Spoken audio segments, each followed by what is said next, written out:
Have you ever started your car and immediately heard a clicking, ticking, or knocking sound coming from somewhere behind the dashboard? At first, it might seem like a minor annoyance, but over time, that noise can become impossible to ignore. You may also notice that your air conditioning isn't getting as cold as it used to, or that the heater isn't producing the warm air you expect on a cold morning. In some cases, changing the temperature settings does absolutely nothing. If you're experiencing any of these problems, there's a good chance the blend door actuator is the culprit.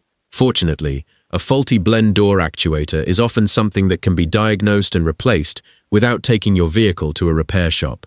With a few basic tools and some patience, many vehicle owners can complete this repair themselves and save a significant amount of money on labor costs. In this video, we'll cover everything you need to know, from understanding what the blend door actuator does to diagnosing the problem and replacing the faulty unit step by step. By the end of this guide, you'll have the confidence to tackle this repair yourself. What is a blend door actuator? Before we jump into the repair process, it's important to understand exactly what the blend door actuator does. Your vehicle's HVAC system, which stands for heating, ventilation, and air conditioning, contains several doors that direct airflow throughout the system. One of the most important of these is the blend door. This door controls how much air flows through the heater core and how much bypasses it, allowing the system to adjust the temperature of the air entering the cabin. The blend door actuator is a small electric motor that moves this door whenever you change the temperature settings. When you turn the temperature knob or press a climate control button, the actuator receives a signal from the HVAC control module and moves the blend door to the correct position. This happens constantly while you're driving, ensuring that the cabin remains at the temperature you've selected. Over time, the internal plastic gears inside the actuator can wear out or break. When this happens, the motor may continue trying to move the door even though the gears are slipping. That's usually what causes the clicking or ticking sound many drivers hear. In other cases, the actuator may stop working completely, leaving the blend door stuck in one position and preventing proper temperature control. Your common symptoms of a bad blend door actuator. A failing blend door actuator often gives several warning signs before it completely stops working. The most common symptom is a repetitive clicking noise coming from behind the dashboard, especially when starting the vehicle or changing the temperature settings. This sound is usually caused by stripped gears inside the actuator. Another common symptom is the inability to control cabin temperature. You may set the system to cold and still get warm air, or set it to hot and receive only cool air. Some drivers notice that one side of the vehicle blows a different temperature than the other, particularly in vehicles equipped with dual-zone climate control systems. You might also experience inconsistent temperature changes. For example, the system may randomly switch between warm and cool air, even though the controls haven't been touched. In some cases, airflow may not come from the selected vents, making it difficult to direct air where you need it. If you notice any combination of these symptoms, the blend door actuator should be high on your list of possible causes. Before beginning the repair, it's a good idea to gather all the tools you'll need. Having everything ready beforehand can save time and prevent frustration once the job is underway. For most vehicles, you'll need a ratchet and socket set, a Phillips screwdriver, a flathead screwdriver, trim removal tools, a flashlight, and a replacement blend door actuator. Safety gloves are also recommended because dashboard components can have sharp edges. Depending on the vehicle you're working on, you may also need a socket extension or a small swivel adapter to reach screws located in tight spaces. Some manufacturers position the actuator in difficult-to-access locations, so having a variety of tools available can make the job much easier. It's also a good idea to have a small container nearby for storing screws and clips during disassembly. Step 1. Confirm the noise source. The first step is confirming that the blend door actuator is actually causing the problem. Start the vehicle and turn on the climate control system. Slowly adjust the temperature from the coldest setting to the hottest setting, while listening carefully for any clicking noises. If the sound occurs every time the temperature changes, that's a strong indication that the actuator is failing. Pay close attention to where the sound is coming from. In many vehicles, the noise originates behind the glove box or beneath the dashboard on the passenger side.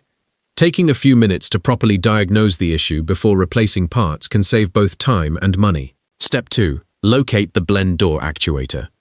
Once you've confirmed the actuator is likely at fault, The next step is finding it. Depending on the make and model of your vehicle, the actuator may be mounted behind the glove box, beneath the dashboard, or directly on the HVAC housing.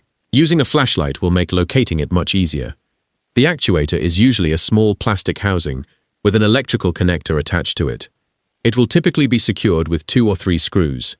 If you're having trouble locating it, a repair manual or online service guide specific to your vehicle can be extremely helpful. Step 3. Verify actuator movement. Before removing anything, observe the actuator while someone changes the temperature settings. Turn the ignition to the ON position and watch for movement. A functioning actuator should move smoothly and stop once it reaches its desired position. If the actuator clicks repeatedly, struggles to move, moves erratically, or doesn't move at all, it has likely failed internally. This extra diagnostic step helps ensure you're replacing the correct component. Step 4. Disconnect the battery. Safety should always come first when working on your vehicle. Before disconnecting any electrical components, remove the negative battery terminal. This reduces the risk of accidental shorts and protects sensitive electronic modules. After disconnecting the battery, wait a few minutes before continuing. This allows any residual electrical charge in the system to dissipate and provides a safer environment for the repair. Step 5. Remove interior panels. To gain access to the actuator, you'll likely need to remove interior panels. In many vehicles, this means removing the glove box, lower dashboard trim, or kick panels. Take your time during this process and use trim removal tools whenever possible. Avoid forcing panels apart, as plastic clips can become brittle with age and may break easily.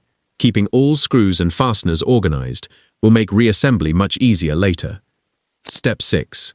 Disconnect the electrical connector. With the actuator exposed, locate its electrical connector. Most connectors use a locking tab that must be pressed before the plug can be removed. Carefully disconnect the connector and inspect it for signs of damage or corrosion. If the connector appears damaged, it's worth addressing that issue before installing the new actuator. A faulty connection can sometimes mimic actuator problems. Step 7. Remove the blend door actuator. Using the appropriate screwdriver or socket, remove the screws securing the actuator to the HVAC housing. Some screws may be difficult to access, so patience is important.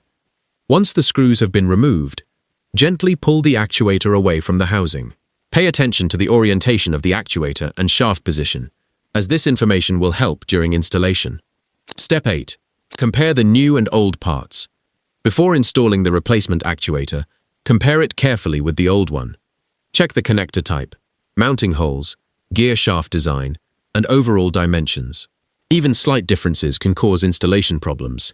Taking a few moments to verify the replacement part is correct can prevent the frustration of reassembling everything, only to discover the new actuator doesn't fit properly. Step 9. Install the new actuator. Position the new actuator onto the HVAC housing and align the shaft with the blend door mechanism. The actuator should slide into place without excessive force. If necessary, rotate the shaft slightly until everything aligns correctly. Once the actuator is seated, reinstall the mounting screws and reconnect the electrical connector. Double-check that all hardware is secure before proceeding. A clicking blend door actuator can be frustrating, but it's often a repair that most DIY vehicle owners can handle themselves. By taking the time to properly diagnose the problem, locate the faulty actuator, and install a quality replacement, you can restore proper heating and cooling performance without spending hundreds of dollars on labor. Not only will this repair improve comfort inside your vehicle, but it can also prevent further wear on HVAC components caused by a malfunctioning actuator. If you found this guide helpful, be sure to like the video, subscribe to the channel, and leave a comment below sharing your experience. Thanks for watching, and I'll see you in the next video.